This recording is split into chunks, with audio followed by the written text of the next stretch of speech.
nós encerrássemos o culto agora mesmo, eu diria que eu usufruí muito ouvindo estes testemunhos. E quando eu entrei e olhei para o pequeno tabernáculo, quão bonito está. Não há desculpa para as pessoas aqui nas imediações de Útica não virem à igreja. Certamente o pessoal daqui fez bem em fazer um bonito, confortável, belo local. E um lugar que não é tão chique, onde você sinta que você, você se sinta desconfortável, mas realmente se sente confortável. Bonito, limpo, esmerado. Eu gosto disso na igreja. Eu pensei, aquele poeminha que o irmão Graham, ambos que ele leu, foram simplesmente foram oportunos. Vocês sabem, é uma coisa que aqueles que comumente tentam depreciar alguém nunca foram pegos. Bem, eu sou um deles, irmão Graham, que já foi pego várias vezes. Por isso, sei exatamente o que isso significa. Mas foi-me dito certa vez que no Ballard e Ballards houve um indivíduo que foi procurar emprego. Ele pediram para assinar seu nome no papel. E quando foi assinar seu nome, ele não tinha nenhuma uma borracha na ponta do lápis. E o homem lhe disse, você não tem borracha. Ele disse, bem, eu não cometo erro. E o Sr. Ballard disse, então eu não posso empregá-lo, você não vai fazer nada. Assim é mais ou menos, acho que é mais ou menos isso. Se não cometemos erros, não estamos fazendo nada. Mas o que gosto numa pessoa é que, quando se comete um erro, um verdadeiro soldado está pronto a se levantar e tentar novamente. Havia um pequeno cântico que cantávamos, se eu cair ou se eu falhar, algo assim, deixa-me levantar e tentar novamente. Perdoa-me, Senhor, e prova-me mais uma vez. Eu roguei isso tanto a Deus que quase me envergonho de mim mesmo. Deixa-me levantar e tentar novamente. Constantemente caindo e cada vez, ora, ele tem sido misericordioso em me ajudar a voltar. Agora, se formos verificar, não há uma hora durante o dia, praticamente, que não façamos algo que está errado. E agora não há pequenos ou grandes, todos são grandes diante de Deus. Assim, se o apóstolo Paulo tinha de morrer diariamente, quanto mais nós teremos de morrer diariamente.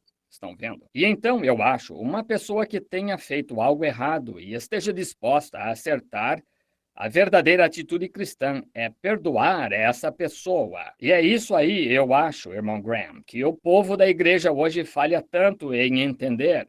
Em vez de tentar levantar esta pessoa novamente, só continua empurrando-as para mais longe.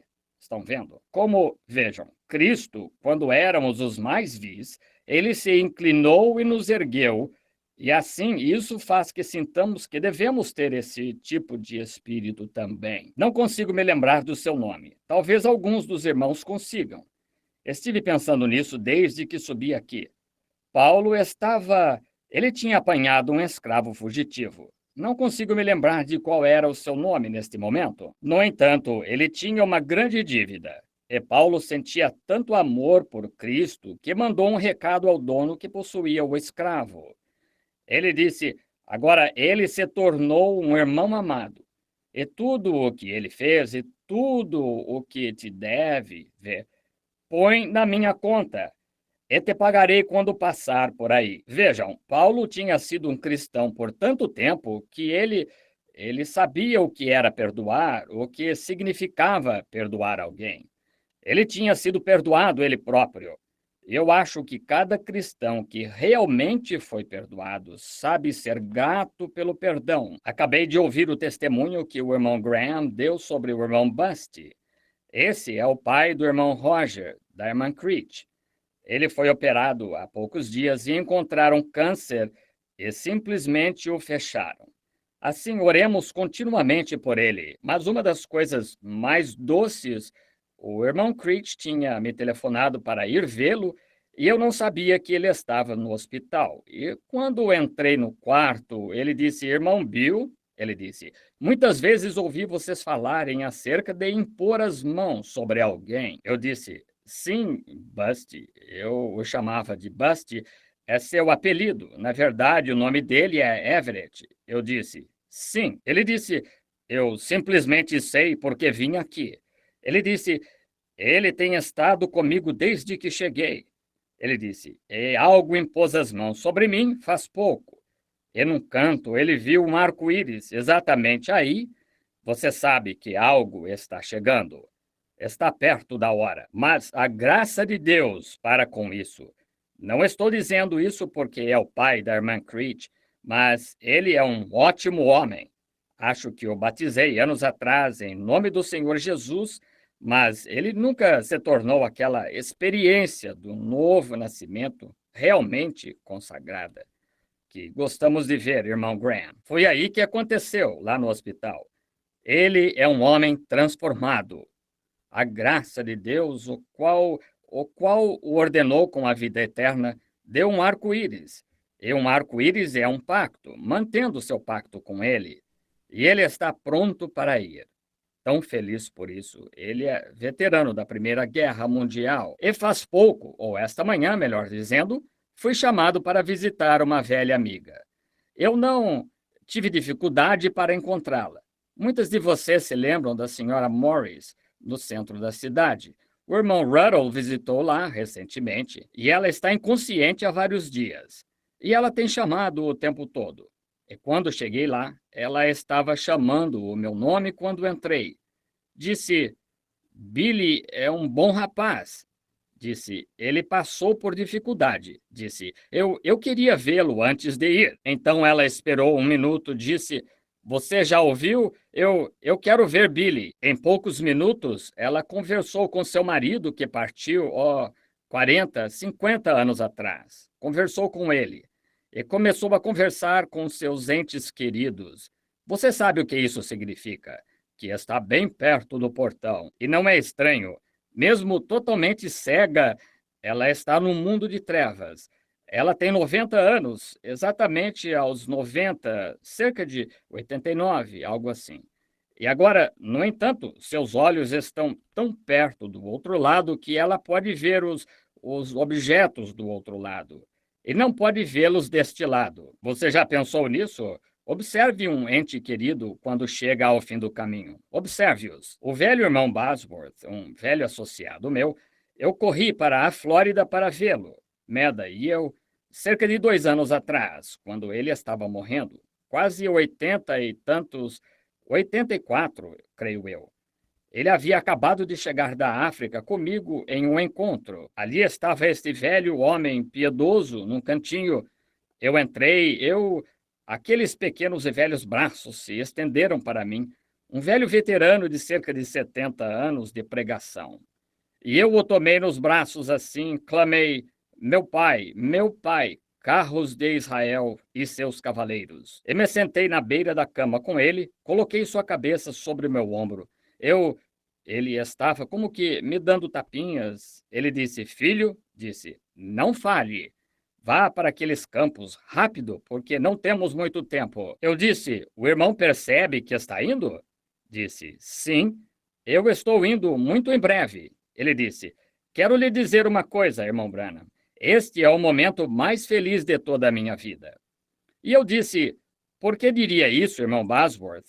E o irmão está morrendo? Ora, ele disse: a qualquer momento eu estou esperando que ele entre pela porta para me levar. Aquele a quem eu tenho amado todos estes anos. Nós o deixamos, a esposa e eu. Então, quando voltamos, cerca de 1 ou 2 horas antes de morrer, estava dormindo e acordou. Olhou no quarto, ele disse: papai. Ergueu-se em sua força e apertou a mão do seu pai, da sua mãe. Ele disse: aqui está o irmão John. O irmão se converteu no meu encontro 50 anos atrás. Aqui está tal e tal. Apertou as mãos de seus convertidos que haviam partido há anos e anos. O que acontece, então, amigo?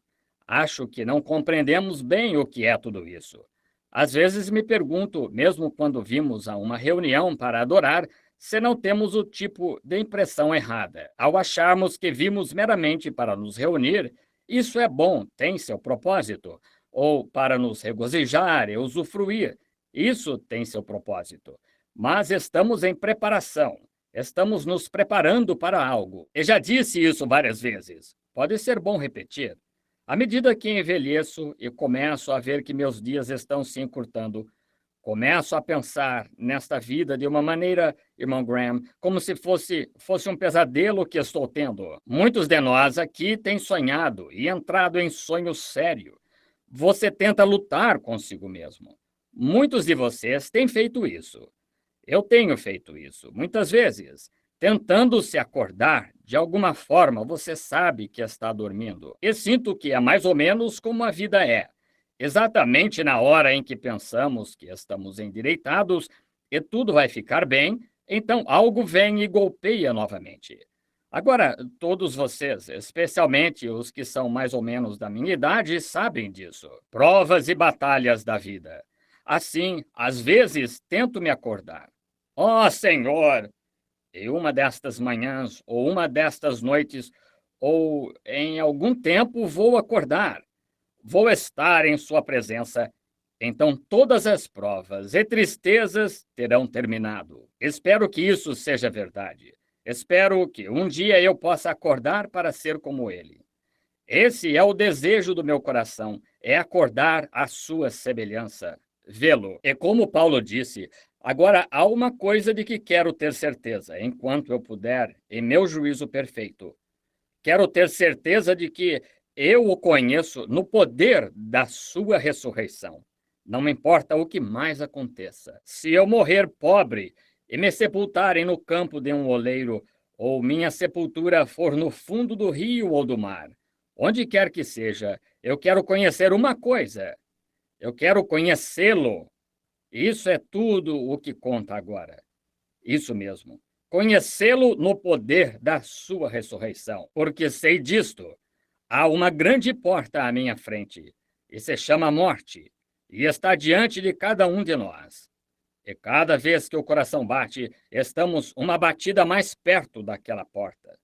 Não dará mais essa batida. Estamos uma batida mais perto, e um dia deste chegaremos àquela porta. Chama-se morte, e cada um de nós se encontrará com ela. E quando eu chegar lá, tenho certeza que não quero entrar lá como um covarde. Quero entrar lá com suas vestes enroladas em torno de mim e sua graça. Sabendo essa única coisa que, quando ele chamar, eu sairei de lá algum dia. É para isso que eu vivo hoje.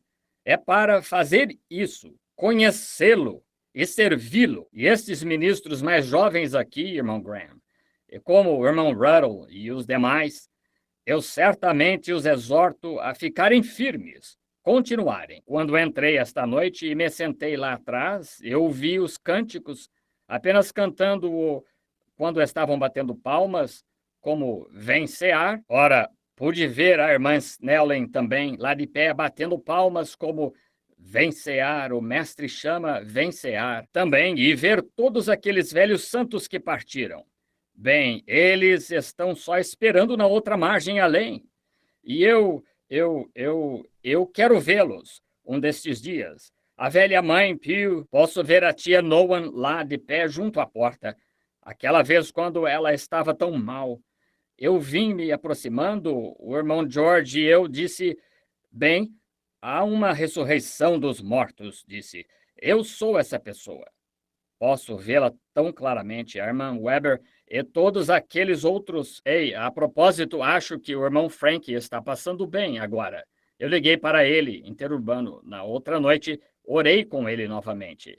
Ele disse, esta é a primeira vez que senti o toque de Deus em anos. Ele disse, vou fazer minha visita ao tabernáculo, uma destas primeiras coisas. Assim que voltar para a Indiana, voltar para cá. Assim, louvado seja o Senhor. Frank é um bom rapaz, um ótimo rapaz. Ele tem tido seus altos e baixos. Don não está aqui, está? Sim. Acho que não aqui.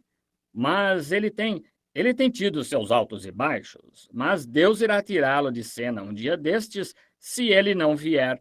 Assim, vamos orar por ele. Antes de abrirmos a palavra, vamos inclinar a cabeça ao escritor. Ó grande Espírito Santo de Deus, à medida que a vida começa, esta vida mortal começa a tornar os cabelos grisalhos e a enrugar a testa. Podemos sentir essa vibração da vida eterna dentro de nosso ser mortal. E avoluma-se em nossa garganta quando sabemos que, se não fosse por ti, que assim que esta vida terminasse, tudo terminaria. Mas, como Paulo de outrora disse, graças a Deus que nos dá a vitória por nosso Senhor Jesus Cristo. A morte não podia picá-lo ou nem poderia a sepultura retê-lo. E o pó daquele corpo santo espera a ressurreição esta noite. Mas sua alma está na presença de Cristo, que disse: seria ainda muito melhor partir do que permanecer. E o grande evangelho que ele tão corajosamente proclamou em seus dias, mesmo detrás de grades de prisão, escreveu quando seus olhos o estavam incomodando tanto que escreveu em grandes letras. E tinha lutado com feras, e tinha muitos açoites em seu corpo. Esse mesmo evangelho glorioso estamos lutando com tudo o que há em nós para mantê-lo avançando até aquele dia. Somos gratos por este pequeno tabernáculo, por seu pastor, seus membros, toda a junta, e pela pequena cidade na qual se encontra, pois verdadeiramente, Senhor, este é o lugar onde preguei meu primeiro sermão, e rogo, ó Senhor, que esta pequena igreja e o espírito de construí-la permaneça até a vinda do Senhor Jesus. E todos que são membros aqui e frequentam aqui, que não haja nenhum deles perdido. Rogo por um grande despertamento espiritual aqui em Útica, que o poder de Jesus Cristo passe sobre esta pequena cidade e chame muitos a Cristo. Abençoa a todos os que estão preocupados com essas coisas, Senhor. Pedimos que o Espírito Santo fale conosco esta noite. Dá-lhes aquele grande encontro, domingo, que estão esperando. Que seja glorioso pela tua presença. Perdoa-nos os nossos pecados. E se por acaso houver um entre nós que não te conhece esta noite, que esta graciosa esperança não palpita sob seu peito, então, que a encontre esta noite, Senhor, aquelas grandes fontes de alegria a jorrar para a vida eterna. Ouve nossa humilde oração, abençoa a leitura da palavra, e que o Espírito tome as palavras e as plante onde tenham o melhor proveito. Pois pedimos em nome do Senhor Jesus. Amém. Vocês sabem, quando venho à Útica, não parece que vim aqui pregar. Parece apenas que vim aqui falar um pouco com as pessoas, porque conheço todos vocês e só um pouco de companheirismo. Agora, vamos ler esta noite em Mateus capítulo 11, alguns versículos, até por volta do 15. Eu gosto de ler a palavra dele porque a sua palavra é verdadeira e é eterna. Agora, a razão por que gosto de ler a sua palavra, porque minhas palavras falharão. Eu sou homem, mas suas palavras nunca podem falhar. E para vocês, pessoas preciosas que estão aqui esta noite, sei que se não fizermos mais do que ler esta palavra, vocês receberão alguma coisa. Vocês irão para casa, pois este é o alimento do qual o irmão Graham estava falando. E que ele a vivifique a nós enquanto lemos. E aconteceu que, acabando Jesus de dar instruções aos seus 12 discípulos, partiu dali, e a ensinar e a pregar nas cidades deles. E João, ouvindo no cárcere falar dos feitos de Cristo, enviou 2 dos seus discípulos a dizer-lhe: És tu aquele que havia de vir ou esperamos outro? E Jesus, respondendo, disse-lhe: Ide e anunciai a João as coisas que ouvis e vedes. Os cegos veem, os coxos andam, os leprosos são limpos e os surdos ouvem, e os mortos são ressuscitados, e aos pobres é anunciado o evangelho. E bem-aventurado é aquele que se não escandalizar em mim. E partindo eles, começou Jesus a dizer às turbas a respeito de João: Que fostes ver no deserto? Uma cana agitada por vento? Sim, que fostes ver? Um homem ricamente vestido? Os que se trajam ricamente estão nas casas dos reis. Mas então que fostes ver? Um profeta? Sim, vos digo eu, e muito mais do que profeta. Porque é este quem está escrito: eis que diante da tua face envio o meu anjo, que preparará diante de ti o teu caminho. Em verdade vos digo que entre os que de mulher têm nascido, não apareceu alguém maior do que João Batista. Mas aquele que é o menor no reino dos céus é maior do que ele. E desde aquele dia, os dias de João Batista até agora, se faz violência ao reino dos céus e pela força se apoderam dele. Porque todos os profetas e lei profetizaram até João. E se quereis dar crédito, é este o Elias que havia de vir. Quem tem ouvidos para ouvir, ouça. Se eu fosse tentar tomar um pequeno texto para uma palestra para contexto desse assunto, eu tomaria este. Que fostes ver? João, em seu dia, pelo mundo, era considerado um homem selvagem. Ele era meio desnudo, pedaço de pele de ovelha enrolada em torno dele e barba cheia no rosto, e seu cabelo provavelmente projetava-se do lado. E para apenas o mundo, as pessoas no mundo, ele era um homem selvagem. Nós o chamaríamos louco. Apenas um velho eremita que vivia no deserto. Para a igreja, sendo que ele pregava, era um fanático. A igreja pensava: aquele homem absolutamente estritamente um excêntrico religioso. Se ele tivesse vivido hoje, ele não teria sido considerado menos hoje do que foi então. Porque o mundo não muda. As pessoas vêm e novas gerações surgem, mas o espírito que governa o mundo é exatamente como era então. E será enquanto houver o mundo. Mas aqueles que conheceram João, aqueles que creram nele, eles saíram para ver algo que era real. Aí, divide-se hoje, como foi então, em três classes diferentes: o mundo, a igreja e o crente real e verdadeiro. É assim que o mundo se encontra hoje. O mundo, o incrédulo; a igreja, o membro morno; e então o crente real e verdadeiro. Algumas pessoas vão a igrejas para encontrar falhas naquela igreja. E algumas pessoas vão para ter posição social, ou o que considerariam uma melhor classe, ou um ajuntamento. Outros vão para encontrar paz, vão para encontrar Deus em algo real. Esses são os que recebem o benefício da reunião. Eu sempre disse que o evangelho produz três tipos de pessoas: o incrédulo, o crente manufaturado e um crente. E sempre foi assim. Depende só para que você vai, a atitude que você tem, a mensagem que ele pregava. Ora, o mundo não iria para ouvir uma mensagem como aquela. Eles a condenariam hoje tanto quanto condenaram então. A mesma coisa se fosse para aquela mesma mensagem ser pregada, mas não deve ter sido uma mensagem tão ruim. Jesus disse que jamais nascera um homem, até aquele tempo, que fosse tão grande quanto João Batista. Jesus aprovou a sua mensagem. Ele disse: fostes ouvir um vento que agita as canas, simplesmente se curva a tudo? João não.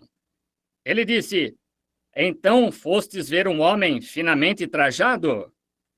Ele disse: eu vos digo que os que se trajam finamente são de palácios, de reis. Mas, ele disse, o que fostes ver então? Um profeta? Eu vos digo que João era mais do que um profeta, porque este é aquele de quem foi profetizado ou predito que ele prepararia diante de ti o teu caminho. Um grande homem, João, mas o mundo não podia ver dessa maneira. Que tinha João que atraía a atenção? Alguns iam ver um homem selvagem, balançando as mãos, seminu, cabelo por todo o corpo. Ele era uma pessoa que parecia um tanto rústico. Provavelmente seus braços, mãos, porque ele era um tipo perfeito de Elias. E Elias era um homem peludo, e foram vê-lo. Alguns deles foram vê-lo só para ver como ele era. Outros foram ver para discordar dele. Outros foram ver para encontrar o que de bom podiam extrair. É assim que seria hoje, se ele viesse. Se ele estivesse aqui hoje, ou sua mensagem fosse apresentada exatamente como foi então, seria a mesma coisa. Agora vamos.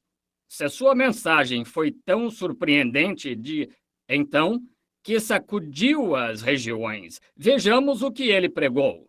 A primeira coisa que ele pregou foi arrependimento para todos. E o arrependimento sempre cega os olhos do incrédulo ou do membro da igreja.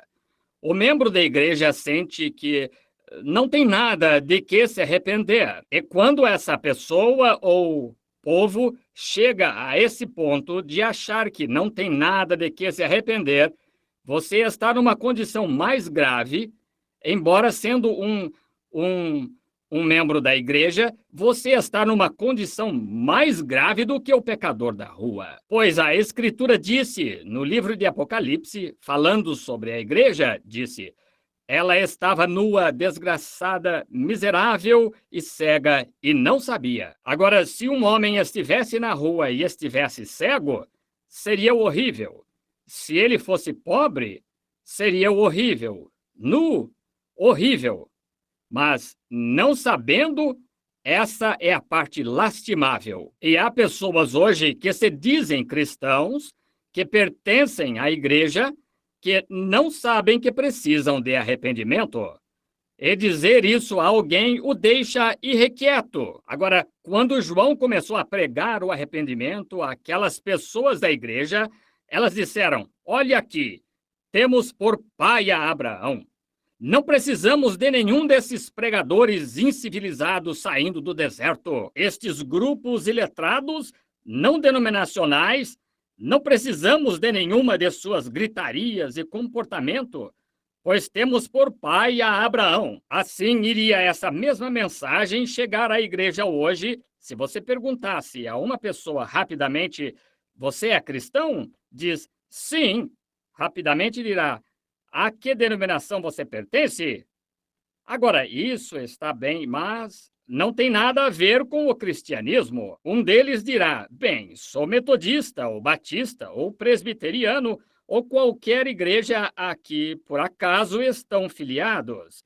O que está perfeitamente bem, mas isso não responde à pergunta. Você ainda precisa de arrependimento, e arrependimento abala as pessoas. Elas acham que não precisam disso. Eu sou, eu sou diácono. Eu faço certas coisas na igreja. Isso não é desculpa para nada. Você ainda assim precisa de arrependimento. E João estava simplesmente confirmando a promessa de Deus e pregando contra a religião intelectual. E se aquela mesma mensagem fosse proclamada hoje, causaria tanta agitação entre os religiosos como causou então. Porque a única diferença, eles dizem, em ter por pai a Abraão, eles dizem hoje: bem, quero que você saiba, sou um membro de certa congregação. E João disse: mas está posto o machado à raiz da árvore, e toda árvore que não produz bom fruto é cortada e lançada no fogo. E ele disse: ele está vindo com uma pá em sua mão, e limpará as eiras, e queimará a palha, e recolherá no celeiro o trigo. Oh, não admira que Jesus tenha dito: não houve homem nascido como ele. E a razão por que João fez isto é que ele era uma pessoa especial. Deus equipa um homem. Ele o equipa com seu próprio material. Eles não foram para o deserto ouvir uma palestra intelectual, algo que seria como o discurso de um político. Jesus disse que fostes ouvir quando fostes, quando as pessoas que ouviram João ouviram um homem que nasceu desde o ventre de sua mãe, cheio do Espírito Santo. Elas não ouviram alguém que fazia concessões no Evangelho, elas não ouviram denominações que argumentavam: este está certo e aquele está errado. Elas ouviram uma mensagem do Evangelho que cortava até o coração. João pregou o batismo do Espírito Santo. Ele nunca pregou algo que não tinha. Ele pregou o que havia recebido. E os homens de Deus que são enviados para os campos hoje não têm direito de pregar o Evangelho sem o batismo do Espírito Santo. Essa é a primeira qualificação de um ministro, é ser cheio do Espírito Santo. Então, o que fostes ver? Um homem ricamente vestido? Ele disse: aqueles que estão vestidos ricamente são de palácios de reis. João estava longe demais de Hollywood para ser um tipo de pregador social bem vestido. Que fostes ouvir? Um homem de ótima instrução? João foi para o deserto aos 9 anos de idade. A história diz: sua instrução veio de Deus. Ora, eles foram ver seu diretor de campanhas, um homem eloquente que podia preparar as campanhas e fazer todas as igrejas cooperarem? Ora, claro que não. Ele repreendeu fariseus e saduceus. Ele chamou a associação ministerial um grupo de cobras. Ele disse: ó víboras, quem vos ensinou a fugir da ira futura? Não comeceis a dizer em vós mesmos: nós pertencemos a isto ou pertencemos àquilo, pois destas pedras Deus pode suscitar filhos a Abraão. O que precisamos hoje é de um pouco mais de pregação de João Batista, ungida com o Espírito Santo. E ele não se retratou quando ele pregou sobre casamentos e divórcios. Ele pregou francamente sobre o Evangelho franco, porque não se retratou disso. Por quê? Ele estava ungido. Ele não podia deixar de ser o que era. Você não pode deixar de ser o que é. Mesmo que seja pecador, você não é responsável por ser pecador. Você é responsável por continuar pecador. Há um caminho preparado para você. Mas quanto a ser pecador, você nasceu assim. Deus não o manda para o inferno por ser pecador. Deus o manda para o inferno porque você não se arrepende e aceita Cristo como seu Salvador. Você se recusa a tomar o caminho certo. Você manda a si mesmo para o tormento. Você manda sua própria alma para o seu destino eterno, com base no livre-arbítrio de suas próprias convicções. Deus não manda ninguém para o inferno. Ele nunca mandou e nunca mandará. Os homens mandam a si mesmos para o inferno porque se recusam a aceitar o caminho da salvação. Deus não é. Ele é longânimo. Ele não quer que ninguém se perca. Nunca quis. Mas os homens preferem caminhar nas trevas a caminhar em luz. A razão disto é que eles nascem nessa condição e não têm nenhum desejo de aceitar a luz. E mensageiros vêm de leste e oeste, norte e sul e levantam barricadas. Culto de cânticos, testemunhos, pregação no caminho do pecador. E ele deliberadamente caminha através delas e então diz que Deus é responsável ou culpado. Deus é bom e cheio de misericórdia e ele não gostaria de ninguém perdido. Mas o homem quer se perder porque é seu desejo. Ele se recusa a andar na luz. É isso que o faz se perder. Muito bem. Agora, João, ele era contra esta pregação intelectual. Ele não tinha instrução, portanto, não poderia ter obtido cooperação. Suponho que, mesmo numa cidade desse tamanho, se o irmão Graham tentasse dizer: agora, nós vamos ter um reavivamento aqui e iremos por toda a cidade.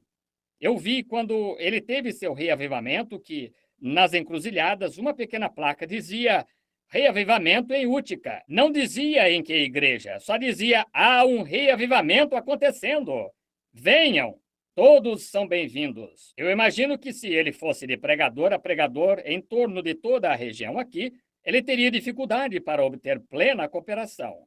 Ele não conseguiria. Se eu vier aqui realizar uma campanha com ele, o irmão Biller e o irmão Ruddle, e todos nós juntos nos reuníssemos para realizar uma campanha em Jeffersonville ou New Albany ou em algum lugar, nós teríamos de atrair as multidões por nossa própria pregação e pelo Espírito Santo. As igrejas diriam: bem, não temos nada a ver com isso. De que seminário eles são? Onde está o seu patrocinador? Nossas credenciais, como João diria, não vêm de vós, fariseus. Deus me chamou para pregar o evangelho. Essas são as minhas credenciais. Todos os homens enviados por Deus encontram-se na mesma condição. A igreja não o envia.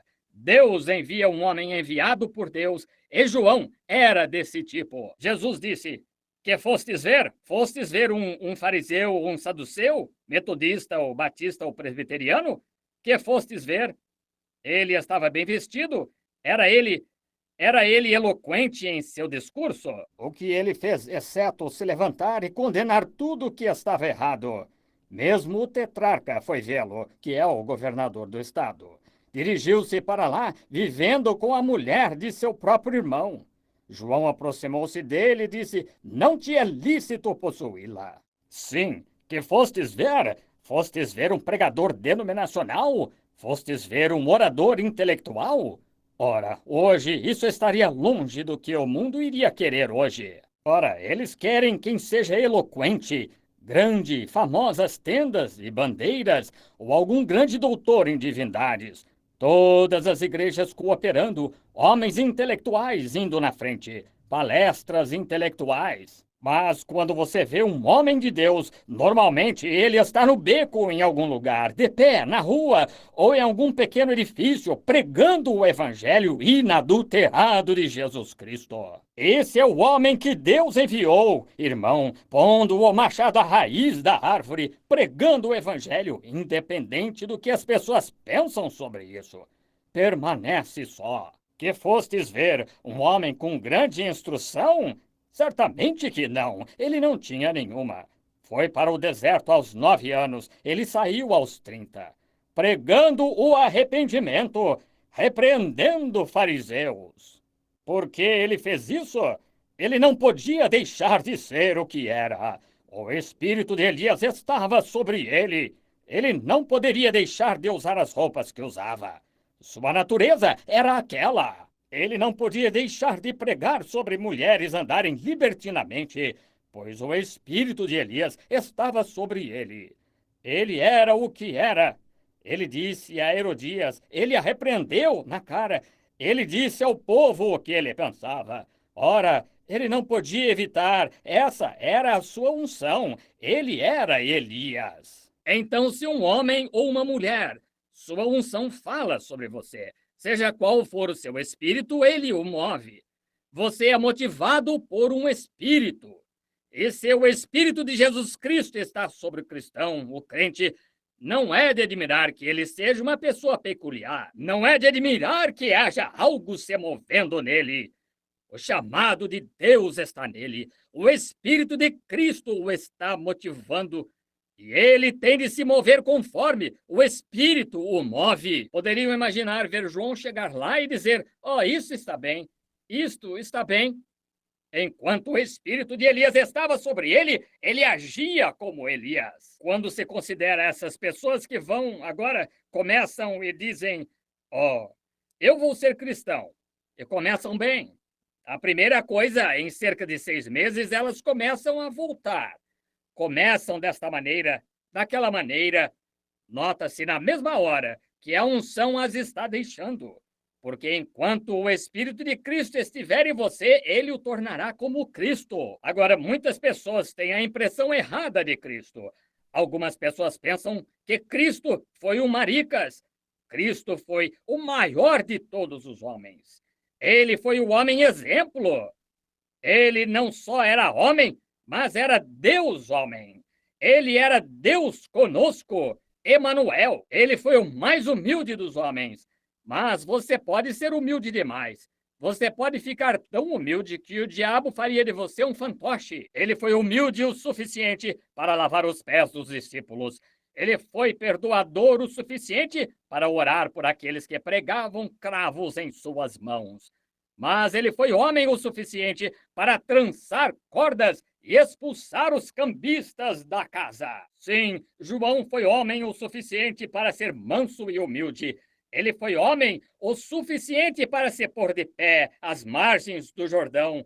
Ele não precisava de uma grande sinagoga ou de um lugar para pregar. Ele era humilde, ele ficou com o céu bem azul. Ele foi humilde o suficiente que não recorreu às pessoas para ter que ganhar tanto dinheiro para pastorear a igreja delas. Ele vivia de gafanhotos e mel silvestre. Gafanhoto, naquele país eles podem. São enormes gafanhotos compridos, conservam-nos em salmoura, defumam-nos de todas as maneiras para comê-los. É disso que ele vivia. E sua roupa era um pedaço de pele de ovelha em volta dele. Jesus disse: que fostes ver? Que fostes ver? Uma pessoa que se submeteria aos fariseus, uma cana agitada por todo vento? Iria juntar-se aos saduceus quando viessem? Um dia ele é isto, e no outro dia ele é aquilo? Disse: não fostes ver nada disso. Disse: fostes ver alguém bem vestido? Não. Um intelectual? Não. Que fostes ver? Ele disse: ide mostrar a João o que está acontecendo aqui. Os coxos andam, os cegos veem, os surdos ouvem, os mortos são ressuscitados e aos pobres é anunciado o evangelho. Bem-aventurado é aquele que se não escandaliza em mim. Oh, que coisa! Esse era o sinal do Messias. Esse era o sinal para mostrar-lhe. Esse é o sinal de que a verdadeira igreja da santidade hoje, apesar de estarem caindo tanto, ainda é a marca do chamado de Jesus Cristo. Os homens e as mulheres que defendem o evangelho inadulterado de salvação para a alma, para os pobres, para os necessitados, não o grupo aristocrático que se veste de tal modo em suas igrejas que um pobre se sente fora do lugar, mas um grupo humilde de pessoas. É aí onde o evangelho é anunciado. Os enfermos saram, oram pelos enfermos. Deus confirma o ministério deles com sinais e prodígios. Aí está o evangelho sendo anunciado aos pobres. E de mostrar a João estas coisas. Oh, que coisa! Como Deus tomou aquele homem sem instrução. Tomou aquele homem sem um traje de roupas para vestir.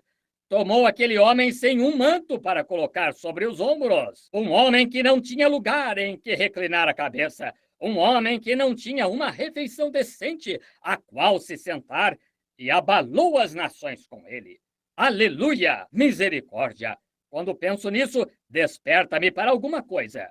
Que devemos fazer? Eu disse para a esposa o outro dia: querida, estou com 50 anos, não posso ficar aqui por muito mais tempo. Então saí, fiquei lá na floresta, saí caçando, fiquei lá na floresta um pouco.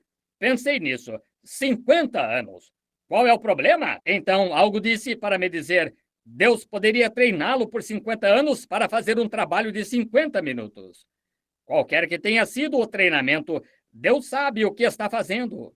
Ele treinou Moisés por 80 anos para conseguir 40 anos de serviço dele. Deus está treinando o seu povo. Deus está treinando sua igreja. Se somente estivermos dispostos a deixar Deus cumprir a sua vontade e fazer aquilo que é certo, se somente estivermos dispostos a nos submetermos a Ele, isso é o que devemos fazer. Deus toma as coisas simples. Às vezes você pode pensar que está numa minoria aqui. A minoria, Deus geralmente está na minoria. Mas, irmão, quando ele se prepara para se mover, ele estremece a maioria com a minoria. Ele é Deus. Ele toma as coisas simples. Onde ele conseguiu o material com o qual fazer o mundo, ele falou e disse: haja! E houve. Ele tomou um pregador sem instrução, sustentado no deserto com gafanhotos e mel, com quase nenhuma roupa em torno dele, exceto um pedaço de pele de ovelha, e estremeceu as regiões. E o nome dele é imortal hoje. Que fostes ver? Deus toma coisas simples. Ele tomou um homem, certa vez, que mal era alfabetizado.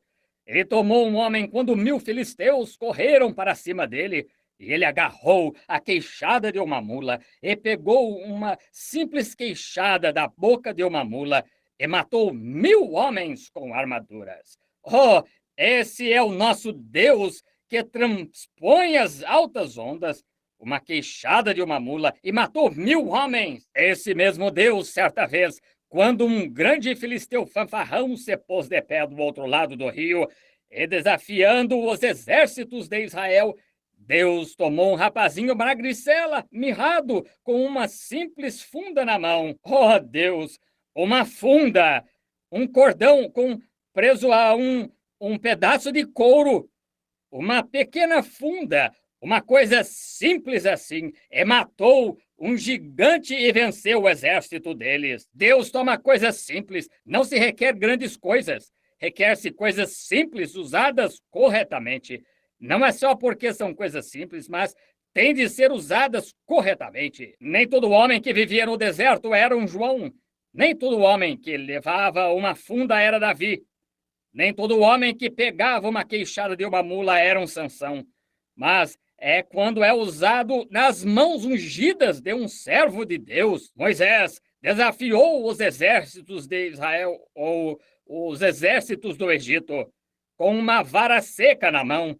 Amém. Moisés, um dia, um covarde com Gerson e Zípora atrás do deserto, quando uma vez ungido a partir da sarça ardente, com uma vara seca na mão, uma esposa sentada numa mula e a criança em seu colo, 80 anos, e a barba se mexendo com o vento, desceu ao Egito e tomou posse. Simples, um homem de idade, 80 anos, com um cajado seco de pastor na mão, desafiou todos os exércitos do mundo e conquistou. Saiu. Depende do que você faz. Agora, vocês têm a humildade aqui. Vocês têm o evangelho aqui em Útica. Vocês podem estar, como eu disse, na minoria, mas o que vocês vêm ouvir aqui, vocês vêm apenas para dizer, eu vou à igreja? Vocês vêm só para ouvir nosso bondoso irmão? Tudo isso é bom, mas vamos fazer algo mais do que isso.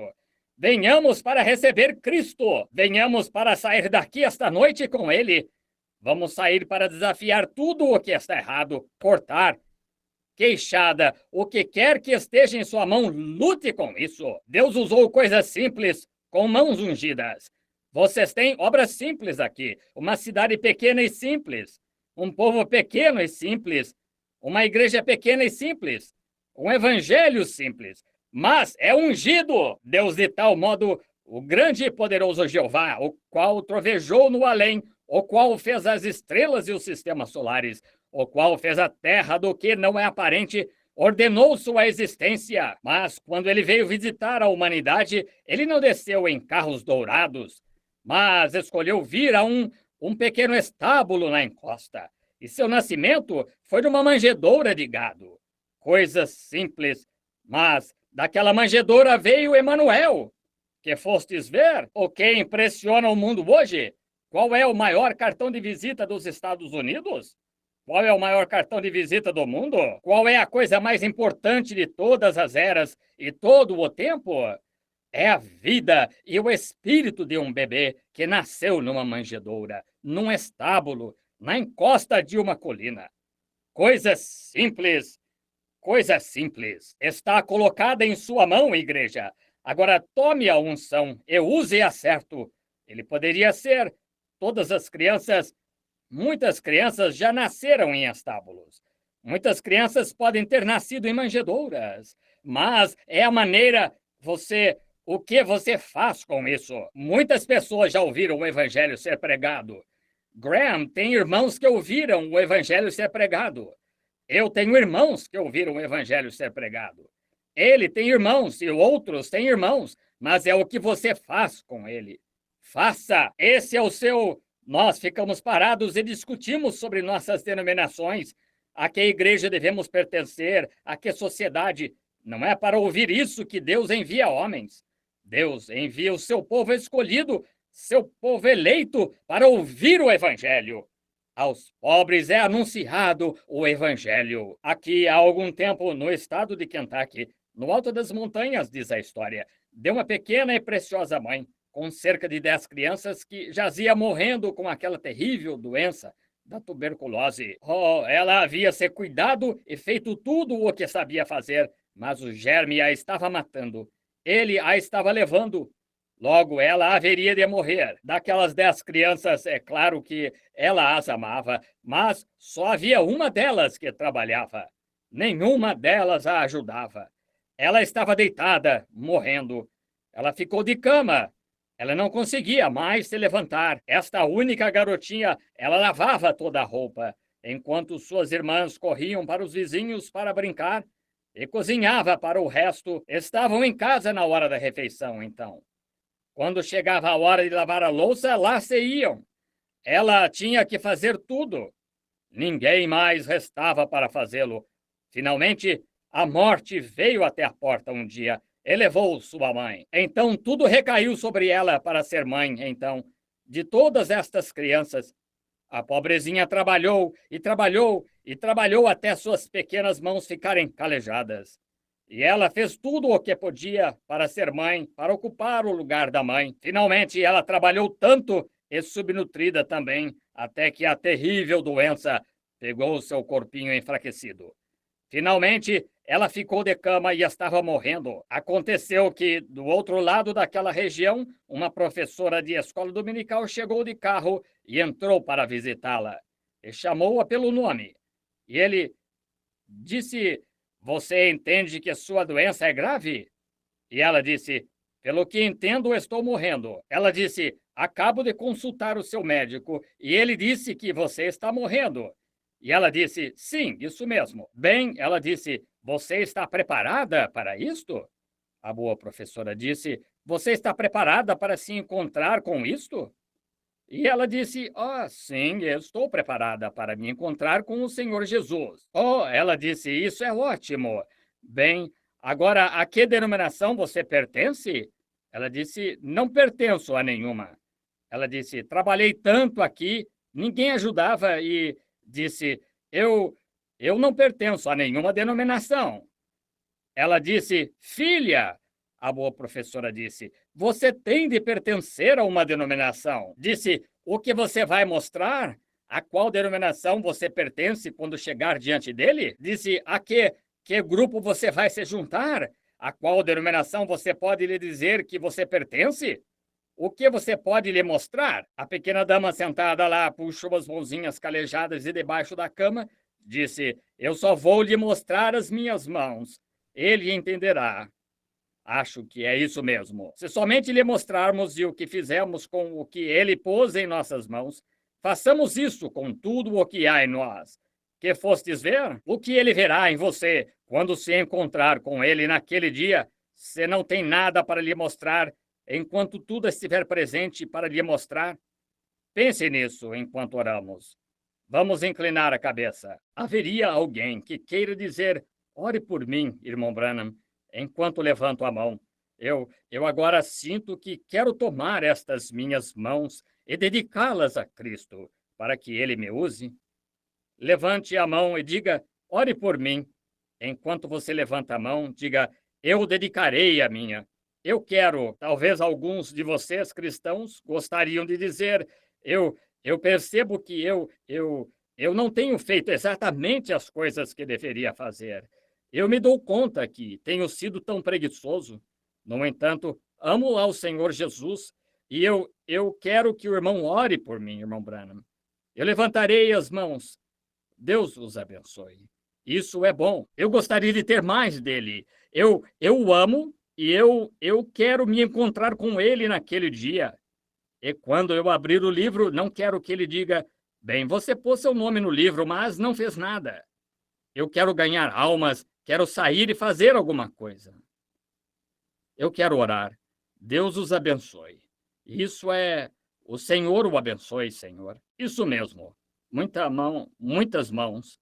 Agora, você que levantou as mãos, haveria outra pouco antes de orarmos? Deus a abençoe, jovem. Deus o abençoe, Senhor.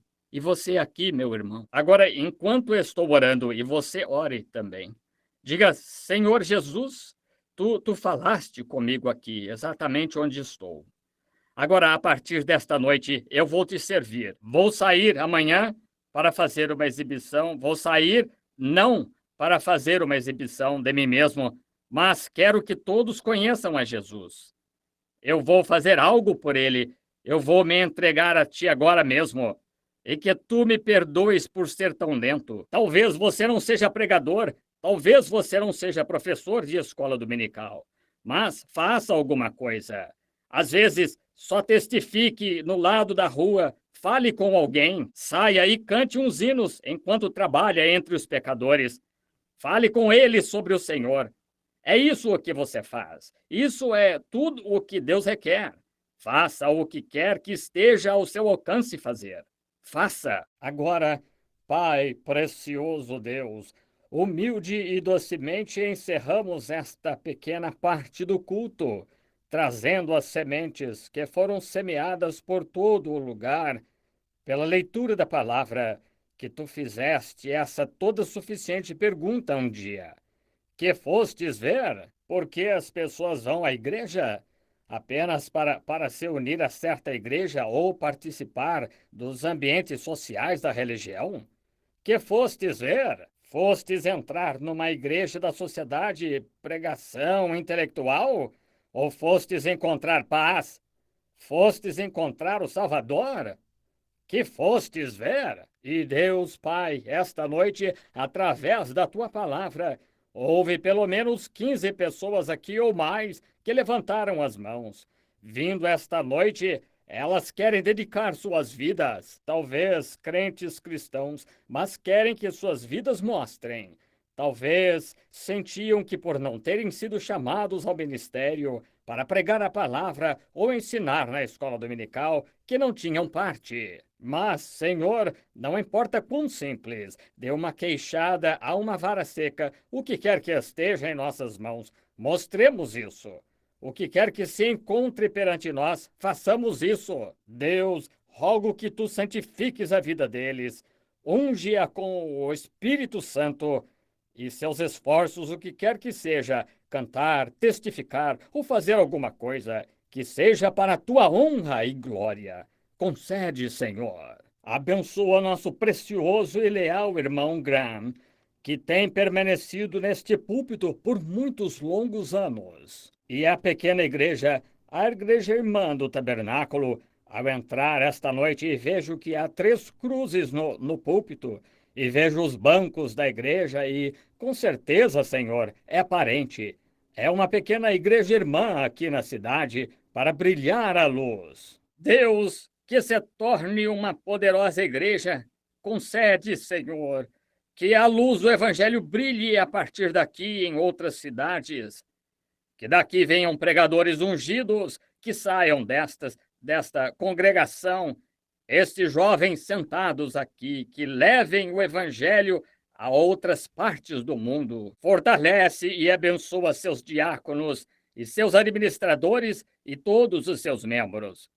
Obtém glória para ti, Senhor, e alguma noite ou dia, ou quando quer que seja, quando aquele último chamado for feito, e formos convocados ao alto, que possamos ir, trazendo preciosos troféus para depositar aos teus pés, entregando-te o que ganhamos para ti, e que o material que puseste em nosso coração esta noite, que possamos trabalhar com ele, com tudo o que estiver em nossa força, abençoando essas pessoas e dando-lhes dons do Espírito, para que possam trabalhar para ti. Eu agora, como teu servo, pela comissão dada por Jesus Cristo, os encomendo às mãos de Deus para serviço, em nome de Jesus.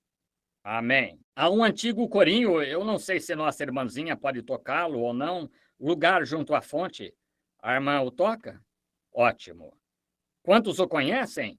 Lugar, lugar, sim, há lugar junto à fonte para mim. Lembro-me de quando o cantávamos e ajoelhávamos no altar e cantávamos no tabernáculo anos atrás. E vocês sabem, vocês ainda têm essa religião livre aqui, como tínhamos lá no tabernáculo, onde ainda podem bater palmas, louvar ao Senhor, rejubilar. Dizem-me que o irmão Rattle aqui tem esse tipo de tabernáculo na rodovia. Vou dar uma escapada e ouvi-lo uma dessas noites. Foi muito difícil fazê-lo começar, mas ele finalmente os está fazendo pegar fogo lá agora. Deus o abençoe, irmão Rattle. Muito bem, dê-nos o acorde. Oh, irmão Graham, talvez seja melhor o irmão começar para eles agora. Eu quero cantá-lo. Lugar, sim, há lugar. Há lugar junto à fonte para ti. Lugar, lugar, sim, há lugar. Há lugar junto à fonte para ti. Vocês gostam desse?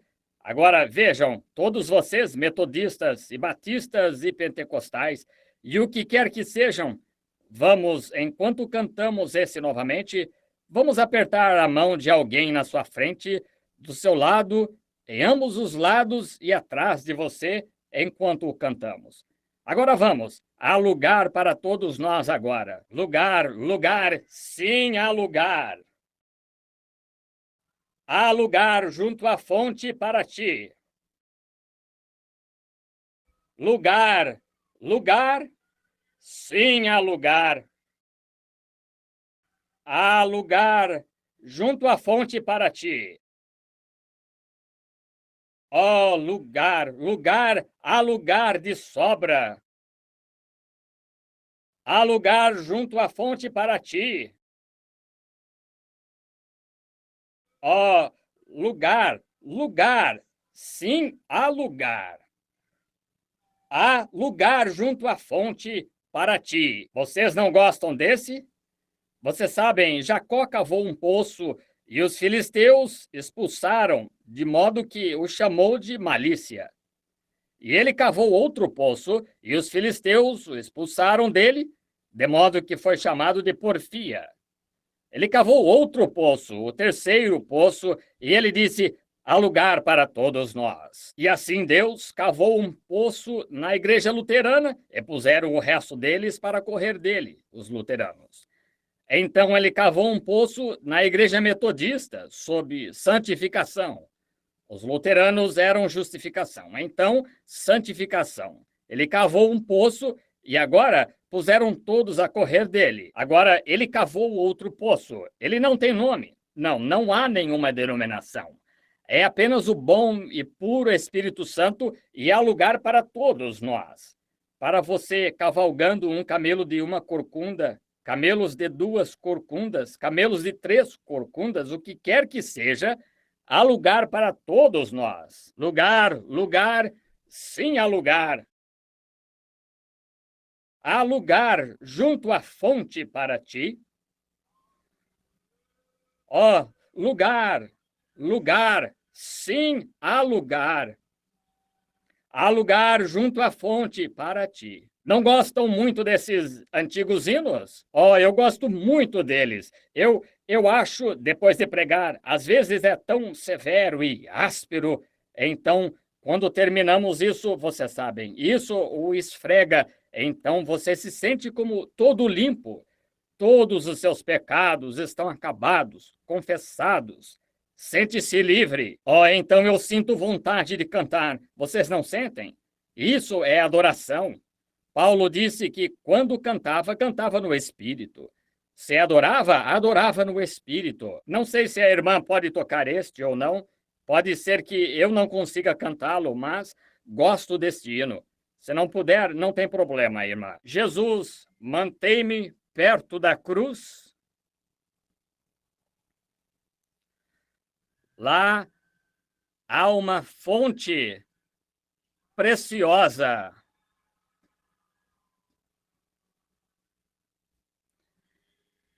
Livre para todos. Uma torrente de cura flui da fonte do Calvário.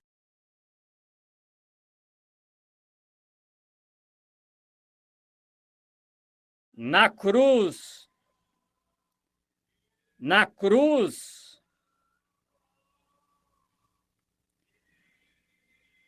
seja a minha glória sempre.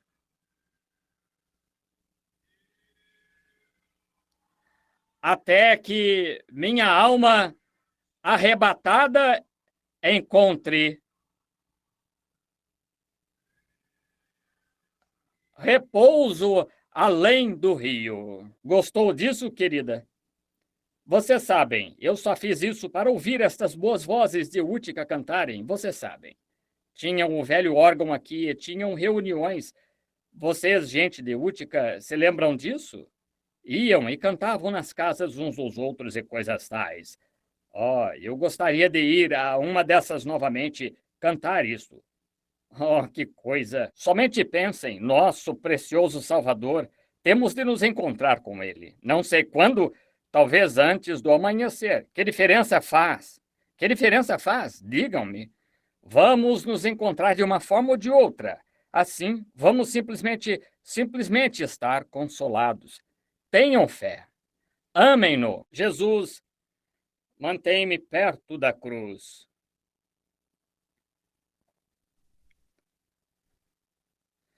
Lá, uma fonte preciosa.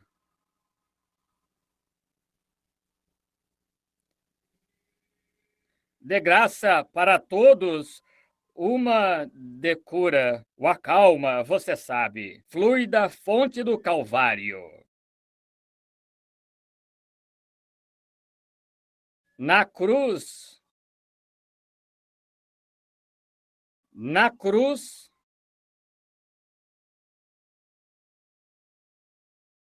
seja a minha glória sempre.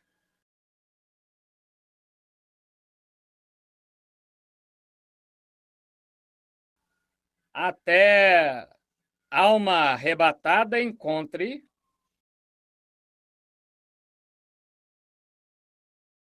repouso além do rio.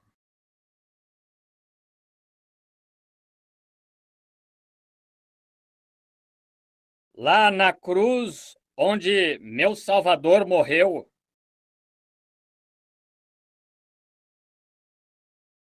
lá por purificação do pecado, eu clamei.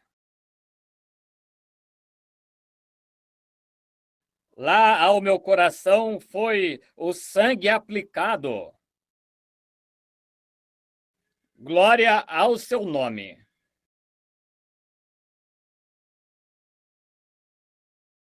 Ó, glória ao seu nome, esse precioso nome. Glória ao seu nome. Lá ao meu coração foi o sangue aplicado. Glória ao seu nome. Levantemos as mãos agora ao cantarmos essa estrofe. Estou tão maravilhosamente salvo do pecado. Jesus tão docemente permanece dentro. Lá na cruz, onde ele me acolheu, glória ao seu nome.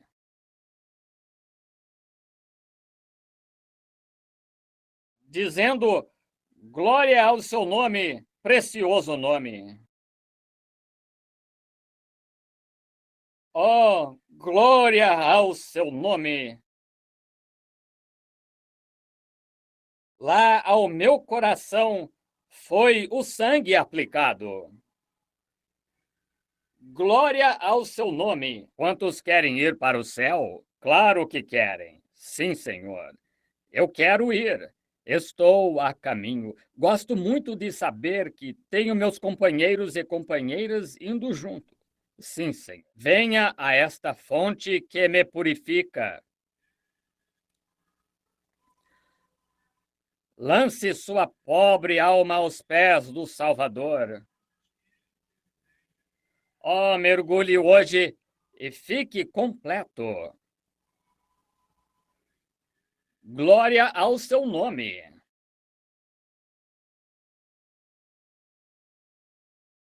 Glória ao seu nome.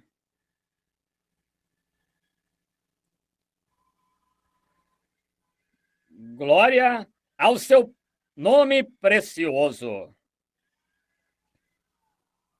Lá ao meu coração foi o sangue aplicado. Glória ao... Isso é tão bom. Estou tão maravilhosamente salvo do pecado.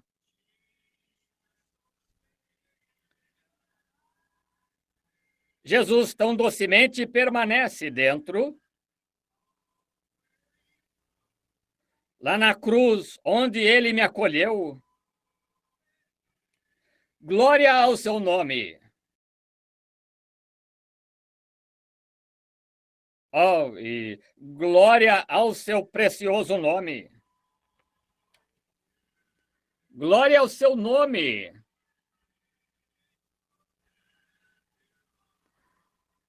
Lá ao meu coração foi o sangue aplicado. Glória ao seu nome.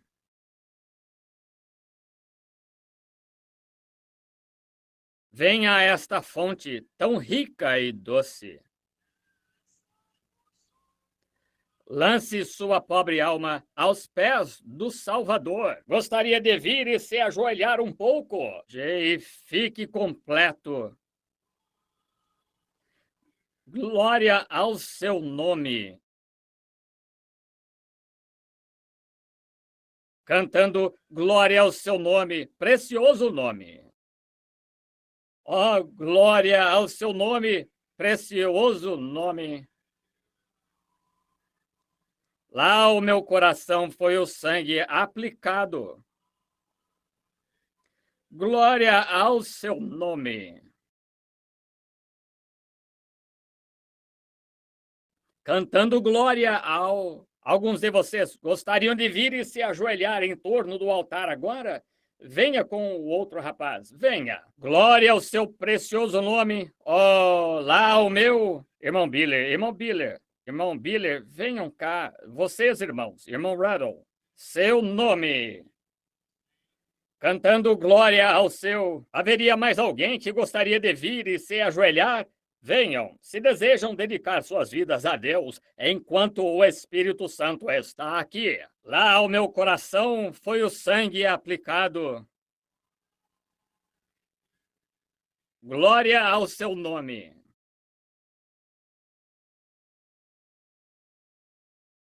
Venha a esta fonte tão rica e doce. Lance sua pobre alma aos pés do Salvador. Oh, mergulhe hoje e fique completo. Glória ao seu nome.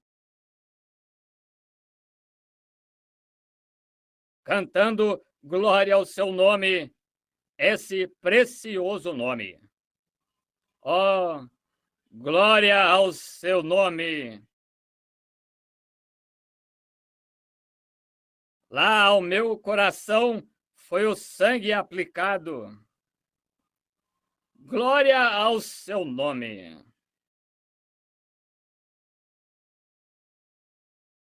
Cantando glória ao seu nome, precioso nome. Glória ao seu nome. Oh, lá ao meu coração foi o sangue aplicado. Glória ao seu nome. Não quer vir a esta fonte tão rica e doce? Lance sua pobre alma aos... Não quer vir esta noite? Ajoelhe-se e ore. Qualquer um que queira vir, venha-lhe hoje e fique completo. Ó, glória ao seu nome. Cantando glória ao seu nome, precioso nome. Glória ao seu precioso nome. Ó, lá ao meu coração foi o sangue aplicado. Glória ao seu nome. Oh, que ocasião maravilhosa! Oh, como costumávamos cantar esse antigo hino, será um tempo maravilhoso para você, um tempo maravilhoso para mim.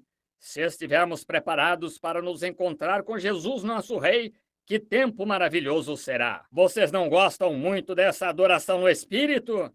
Sim, Senhor, simplesmente o alimenta através de sua alma. Aleluia, aleluia! Tão feliz em ver Billy sentindo-se dessa maneira. Bendito seja o seu coração. Cantemos este hino agora. Há uma fonte cheia de sangue tirado das veias de Emanuel, onde pecadores imersos na torrente perdem todas as suas manchas de culpa. Todos nós juntos agora. Ajude-nos, irmão Graham. Há uma fonte cheia de sangue, tirado das veias de Emanuel. E pecadores imersos sob essa torrente perdem toda a sua mancha de culpa. Perdem toda a sua mancha de culpa. Perdem toda a sua mancha de culpa. Então, pecadores emergem sob essa torrente. Vocês sabem, eu nunca penso nesse hino sem pensar numa história que me foi contada certa vez. Foi nas reservas do Arizona. Lá estava Tim Coy. Ele era guia para os índios e uma espécie de jovem missionário. Ele tinha se perdido no deserto e não conseguia encontrar seu caminho de volta. E estava montado em sua égua, ficou sem água. Ficou perdido por 2 ou 3 dias lá. Toda a esperança de que conseguiria sair havia se esgotado. Disse que ele estava testificando num encontro e disse que parecia muito escuro para ele. Ele topou com uma trilha de cervos no deserto e disse que a égua que ele montava, não estava aguentando mais. Ela era, creio que disse que o nome dela era Bess, e disse que ele sentia tanto dó dela que estava indo a pé. Houve umas tempestades de areia e as narinas ficaram todas cobertas de areia. E essa é a razão pela qual eles usam aqueles lenços no pescoço. Quando dá a tempestade de areia, eles o colocam sobre o rosto. Eu já cavalguei muitas vezes e minha respiração, sendo úmida, formava simplesmente um bolo sólido de areia em torno do rosto, assim, cavalgando aquela poeira, gado, vocês sabem, e coisas tais à sua frente, e as tempestades de areia sopram isso assim. Ele disse que achou que já estava chegando o fim para ele. Ele estava cambaleando, ele próprio, seu cavalo. Você pode aguentar sem água por mais tempo do que o cavalo. Assim, disse que estava cambaleando. Ele topou com certa trilha de cervos e disse que se sentiu tão bem. Ele começou a descer a trilha de cervos e montou nela e começou a cavalgar. E disse que cavalgou trilha abaixo por uma pequena distância. Disse, parecia que houvera centenas de cervos descendo por aquela trilha. Ele pensou, bem, essa trilha de cervos leva a água, de modo que vou encontrar água. E disse que começou a cavalgar seu cavalo, e disse que chegou a um lugarzinho onde 3 ou 4 se ramificavam para um lado, e disse que o cavalo queria pegar essa trilha. Ele disse, não, Bess, você não pode pegar essa trilha.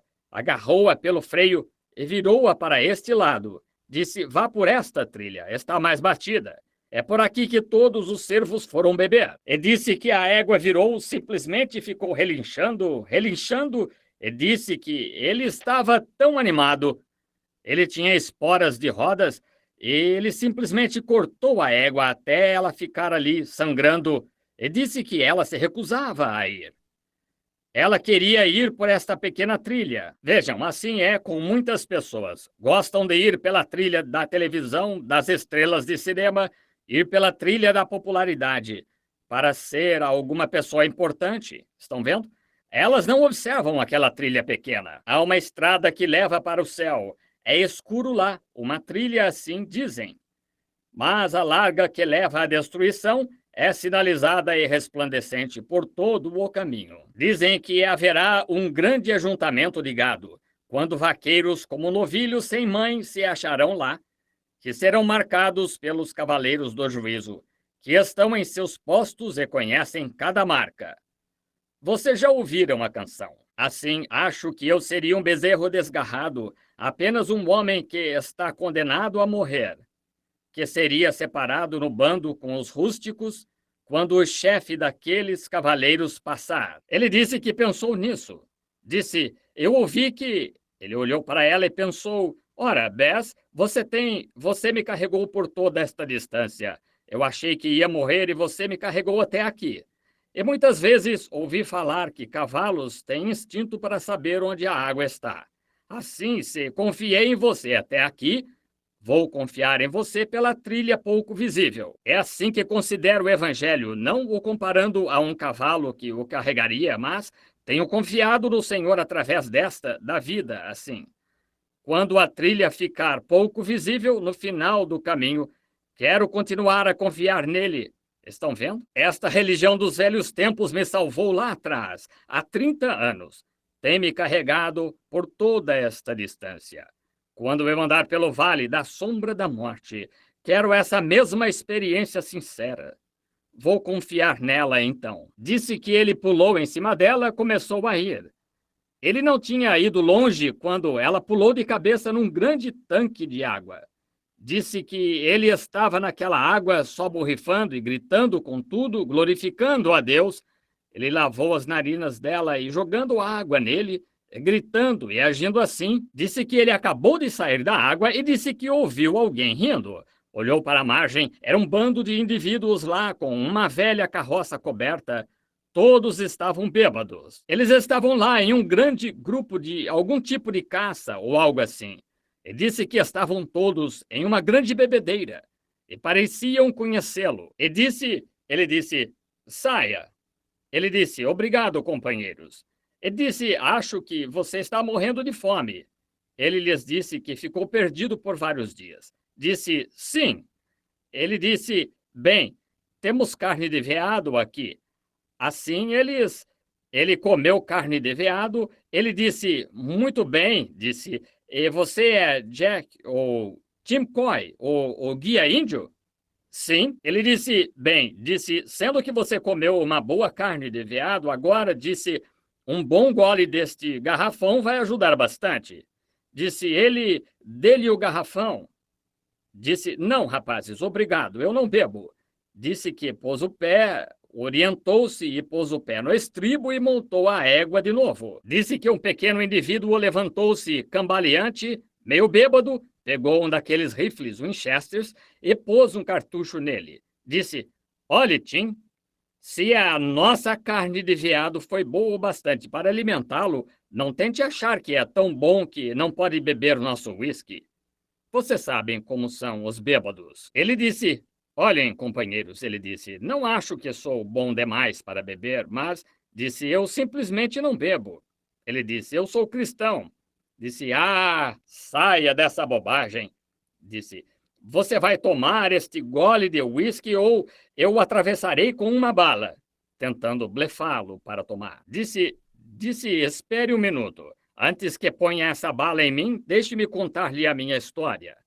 Ele disse, eu nasci no estado de Kentucky. Disse, meu pai morreu um bêbado, bruscamente. Disse, nós vivíamos em uma velha cabana de troncos. E uma manhã, quando o sol começou a raiar, lançar seus raios no chão de uma cabana velha, nem sequer tinha um assoalho de madeira nela. Disse, uma preciosa mãe estava morrendo em uma cama de palha. Disse, era a minha mãe. Disse, eu só tinha 8 anos. E disse, ela me chamou ao lado da cama e me abraçou, me beijou. Ela disse, Tim, vou deixar você.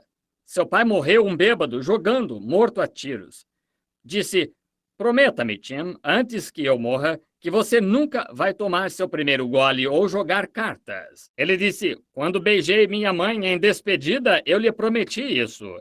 Ele disse, nunca tomei um gole desde aquele dia, nunca na vida.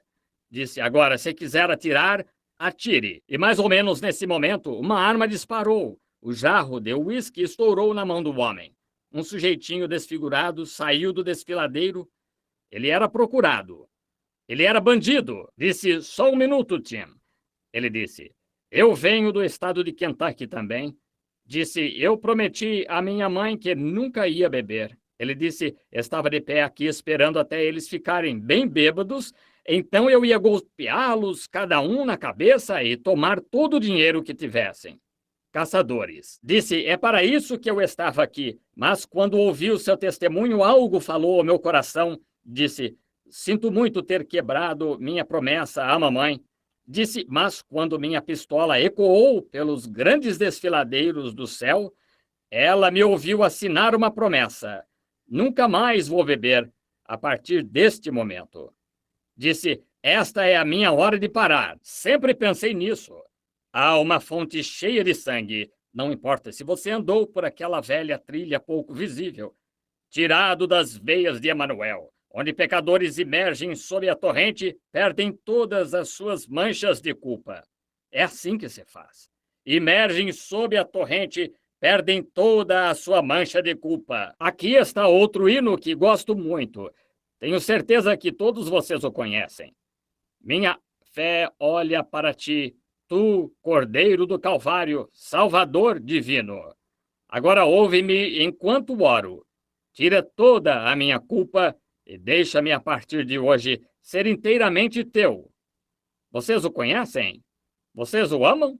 Vamos cantá-lo então, vamos ficar de pé enquanto o cantamos. Minha fé olha para ti. Tu, Cordeiro do Calvário, Salvador divino.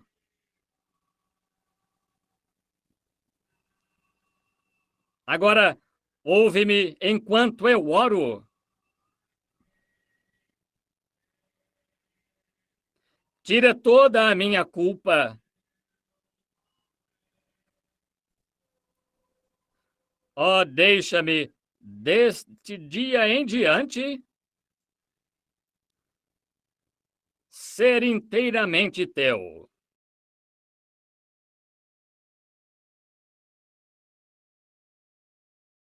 Enquanto o escuro labirinto da vida eu trilho, e pesares ao meu redor se espalham, sê tu meu guia. Faze as trevas se tornarem. Irmão Graham, enxuga as lágrimas de tristeza.